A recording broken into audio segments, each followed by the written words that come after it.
Assalamualaikum warahmatullahi wabarakatuh. Selamat pagi, siang, sore, ataupun malam bagi rekan-rekan ataupun adik-adik yang akan mengikuti seleksi P3K Guru Ekonomi.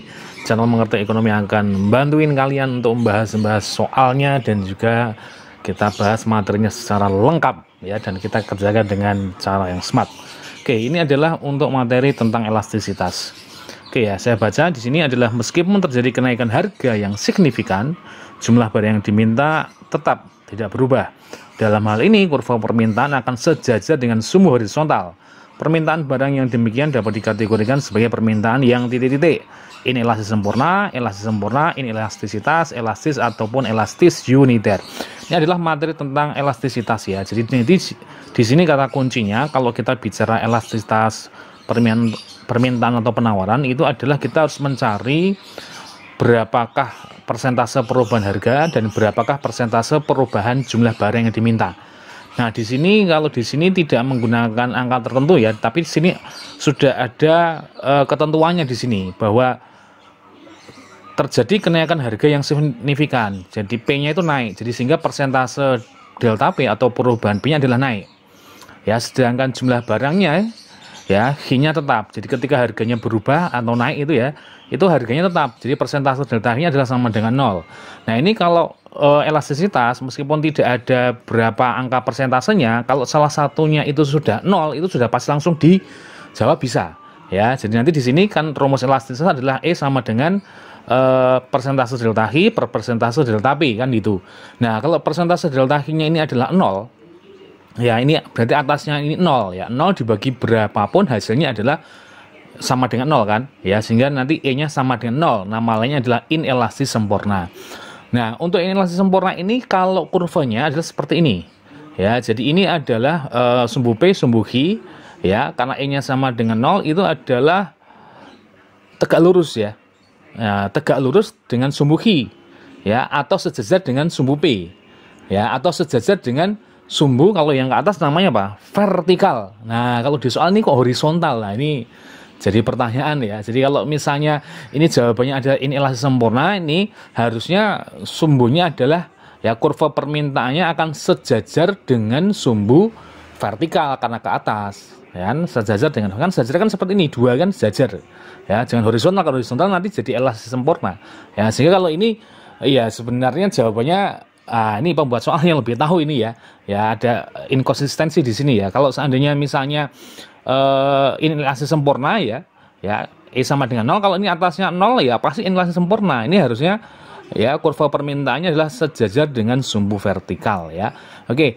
Nah, kalau nanti ketemu soal-soal model yang lain gimana untuk elastisitas? Sebenarnya elastisitas itu apa sih kan itu ya? Oke, kita bahas ya. Jadi suatu permintaan itu bisa dilihat sudut pandangnya itu dari jenis elastisitasnya ya. Ada permintaan elastis, permintaan inelastis seperti itu.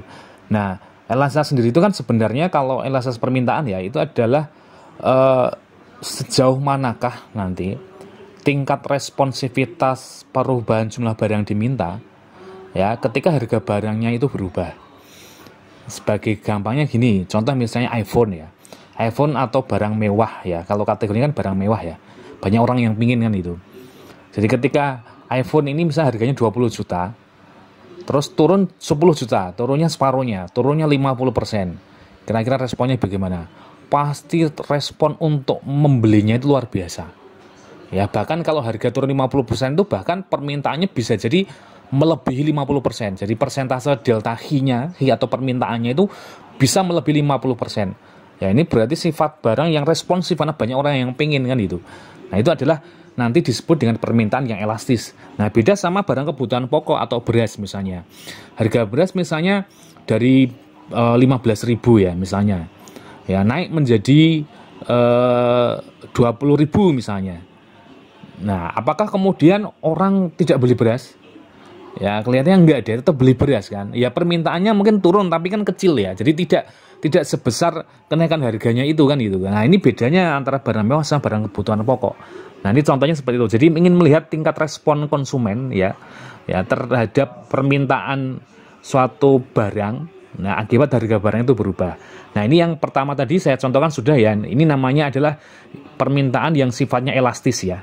Nah, itu nanti kita harus mencari persentase delta H sama persentase delta P-nya. Jadi nanti di sini cara nyarinya untuk elastisitas adalah persentase delta H per persentase delta P.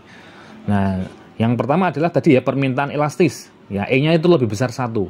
Ini contoh barang mewah tadi, bahwa persentase kenaikan permintaan itu lebih besar dibandingkan persentase penurunan harganya. Ya, jadi kayak tadi ya, harganya turun dikit aja, wah responnya luar biasa. Sehingga persentase delta H lebih besar dibanding persentase delta P. Kalau H-nya ini posisinya di atas kan. Nah, persentase delta H itu kan posisinya di atas ya. Atasnya lebih besar dibanding yang bawah, berarti E-nya otomatis lebih besar 1 kan. Ya, namanya adalah elastis nanti, namanya elastis. Nah, ini adalah terjadi untuk barang mewah. Nah, untuk gambarnya bagaimana gitu kan. Nah, untuk gambar kurvanya itu sudutnya ini kemiringannya adalah lebih dari 45 derajat. Ini adalah landai ya. Landai, karena kalau misalnya ini dibuat perbandingan ya, kotak ini kan perbandingan ya, antara H, yang kotak H sama P itu kan lebih gede H-nya kan, itu. Nah, maka dinamakan adalah elastis landai. Nah, ini untuk terjadi untuk cenderung untuk barang mewah tadi ya. Oke, kemudian untuk beras tadi ya, ini contohnya yang kedua beras nanti, permintaan yang inelastis ya. Ini adalah ketika harga itu berubah, itu respon konsumen itu biasa aja. Ya mungkin berubah tapi sedikit aja. Ya, ya ini kan contoh misalnya tadi ya, harga berasnya naik ya dari 15.000 ke 20.000 ya, kenaikan harga berasnya itu naik 50%, tapi respon untuk penurunannya ya tidak segede kenaikan harganya karena orang tetap beli kan itu. Sehingga persentase delta H-nya lebih kecil dibanding persentase delta P-nya. Nah, ini kalau ini berarti kalau H-nya lebih kecil ya, berarti ini adalah E-nya kurang dari 1 karena ini pecahan kan. Ya, tapi ingat ya, bukan 0 dan bukan negatif di sini. Ya, ini adalah pecahan. Nah, gambarnya adalah kalau ini elastis itu adalah curam. Sudutnya adalah kemiringannya kurang dari 45 derajat. Jadi nanti kalau perbandingan kotaknya ini ya, nah saya ambil dengan jarak yang sama itu lebih besar P-nya kan dibanding apa H-nya. Ini adalah untuk barang kebutuhan pokok. Untuk yang ketiga adalah permintaan yang elastis uniter ya. Nah, elastis uniter itu adalah E-nya sama dengan 1. Nah, kalau 1 berarti sama. Persentase delta H-nya adalah sama dengan persentase delta P. Kalau sama atas bawahnya sama berarti E-nya sama dengan 1. Ya, elastis uniter ini adalah gambarnya segitiga sama kaki. Ya, karena ini adalah sama, berarti sudutnya sama-sama 45 derajat. Nah, kemudian yang keempat itu adalah yang permintaan elastis sempurna. Ini permintaan elastis sempurna ini cirinya itu harga itu tidak berpengaruh dari permintaan. Ya, berarti persentase delta P-nya itu nggak ada, ya 0. Ya, sehingga nanti kalau digambarkan dalam satu kurva atau rumusnya dulu juga ya, hasilnya itu ketika persentase delta P itu kan di bawah. Ya, nolnya kan di bawah. Semua bilangan dibagi 0 kan tidak bisa, tidak terdefinisikan. Ya, di kalkulator kalau Anda coba ya, 5 bagi 0, 7 bagi 0 itu pasti error atau tidak bisa dibagi 0. Ya, sehingga nanti adalah permintaan untuk E yang tak terhingga, elastis sempurna ini adalah ya horizontal. Nah, ini sejajar dengan sumbu horizontal. Nah, ini yang tadi terkait sama soal tadi ya. Kemudian yang kelima adalah permintaan yang elastis sempurna. Ini yang tadi kita udah bahas, E sama dengan 0. Itu ketika persentase delta-nya tetap. Berarti harganya berubah, tapi permintaannya tetap. Nah, sehingga kalau atasnya yang 0, 0 dibagi berapapun hasilnya adalah 0. Kurvanya adalah yang vertikal ya, sejajar dengan sumbu vertikal ya. Oke, ini adalah tentang materi elastisitas. Ikuti lagi untuk materi-materi pembahasan selanjutnya yang lainnya juga. Ini adalah saya yakin ini adalah bermanfaat bagi yang mau seleksi P3K atau mungkin calon-calon guru ekonomi ya. Nah, kita diskusi, ramaikan di kolom komentar. Terima kasih. Assalamualaikum warahmatullahi wabarakatuh.